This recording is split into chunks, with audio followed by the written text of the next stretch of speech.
হাসিনা পালিয়ে যাওয়ার সেই খবর পৃথিবীর সবাই জানে, কিন্তু 3 থেকে 5 তারিখ পর্যন্ত ক্যান্টনমেন্টে কিছু ঘটনা ঘটেছে যেই ঘটনা এখনো আমাদের কাছে অজানা। 3 তারিখ সেনাপ্রধানের ওই ভার্চুয়াল মিটিং এর পর মোটামুটি নিশ্চিত হয়ে যায় শেখ হাসিনা অধ্যায় বাংলাদেশে শেষ। শুরু হয় ভারতের প্ল্যান বি বাস্তবায়নের প্রক্রিয়া। 3 তারিখ রাতে আসিফ নজরুলের সাথে ডিজিএফআই কার্যালয়ের পাশের একটি ভবনে আসিফ নজরুলের ঘনিষ্ঠ বন্ধু major general Hamid, lieutenant general Mujib এবং মেজর জেনারেল ফেরদৌস সেলিমের একটি গোপন বৈঠক হয়, যেখানে ভারতীয় গোয়েন্দা সংস্থার 16 জন কর্মকর্তা উপস্থিত ছিলেন। মূলত 5 তারিখ শেখ হাসিনা পদত্যাগ করার পর করণীয় নির্ধারণ করতেই ওই বৈঠক অনুষ্ঠিত হয়।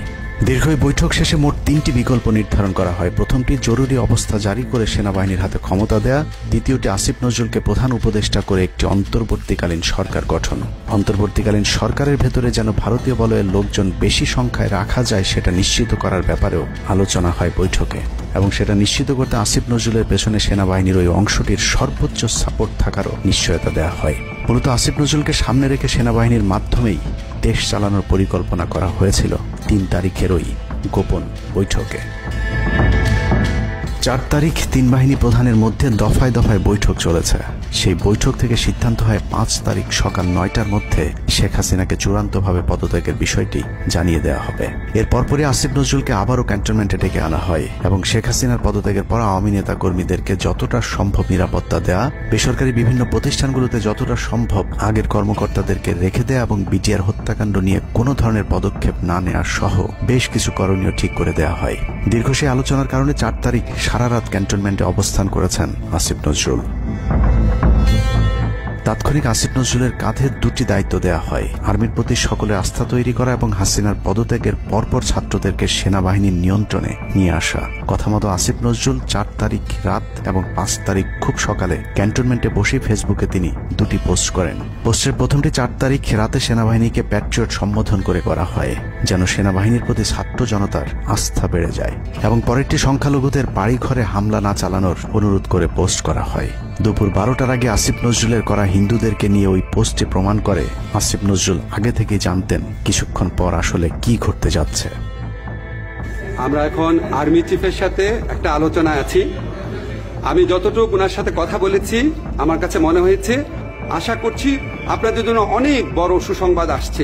বিজয়ের খবর আগেই জেনে যাওয়াটা সমস্যা না, কিন্তু সমস্যা হলো আসিফ নজরুল সবাইকে আন্দোলনের কেন্দ্রবিন্দু ঢাকা বিশ্ববিদ্যালয়ে যেতে না বলে ক্যান্টনমেন্টের সুখবরের অপেক্ষায় থাকতে বলেন।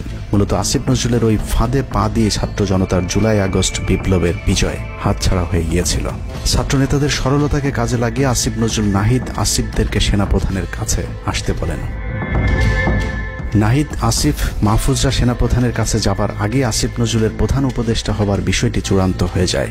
সমন্বয়কেরা পৌঁছানোর পর সেনাপ্রধান তাদেরকে জানায় আসিফ নজরুল হচ্ছেন প্রধান উপদেষ্টা, কিন্তু ছাত্ররা ডক্টর মোহাম্মদ ইউনুসকে প্রধান উপদেষ্টা বানানোর দাবি করলে আসিফ নজরুল তাদেরকে জানায় ডক্টর ইউনুস প্রধান উপদেষ্টা হতে রাজি না। কিন্তু ছাত্র নেতাদের সাথে ইউনুসের আগে থেকে যোগাযোগ ছিল, যে কারণেই সেনাপ্রধানকে ছাত্ররা জানায় আমরা ডক্টর ইউনুসের সাথে একান্তে কথা বলতে চাই।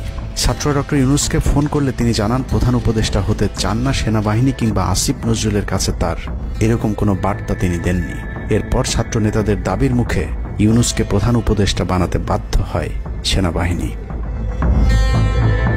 ডক্টর মোহাম্মদ ইউনুসকে প্রধান উপদেষ্টা করা হলেও ক্ষমতার কেন্দ্রে থেকে যায় ভারত নিয়ন্ত্রিত ক্যান্টনমেন্টের মদতপুষ্ট আসিফ নজরুল, যাকে তারা সুনিপুণভাবে গেল এক যুগে তিলে তিলে তৈরি করেছেন। আসিফ নজরুল তার মন্ত্রণালয় বাইরেও সবখানে নিয়োগ থেকে বদলি বরখাস্তের একক ক্ষমতা ভোগ করতে থাকে। একদিকে সেনাবাহিনীর ছত্রছায়া আসিফ নজরুলের হাত ধরে ভারতীয় এজেন্টদেরকে গুরুত্বপূর্ণ সব পদে বসানো হচ্ছিল, অন্যদিকে চলছিল পুরো দেশ দখলের ভয়ঙ্কর ষড়যন্ত্র। কিন্তু ছাত্রদের চাপের মুখে আসিফ নজরুলের পরিবর্তে ডক্টর মোহাম্মদ ইউনুসের প্রধান উপদেষ্টা হবার বিষয়টি কোনোভাবেই মেনে নিতে পারেনি সেনাবাহিনীর ভারতপন্থী অংশটি, যে কারণে 5 তারিখ রাতেই একটি ব্যর্থ সেনাকুয়ের ষড়যন্ত্র করা হয়েছিল। 5 তারিখের পরপর ইউনুসের একের পর এক ভারতীয় আগ্রাসন বিরোধী বক্তব্যে আতঙ্কিত হয়ে ওঠে ভারতীয় বলয়, যে কারণে 8 তারিখ শপথ নেয়ার আগেই ডক্টর মোহাম্মদ ইউনুসকে হত্যা করে সেনাকুয়ের আরেকটি চেষ্টা চালায় সেনাবাহিনী।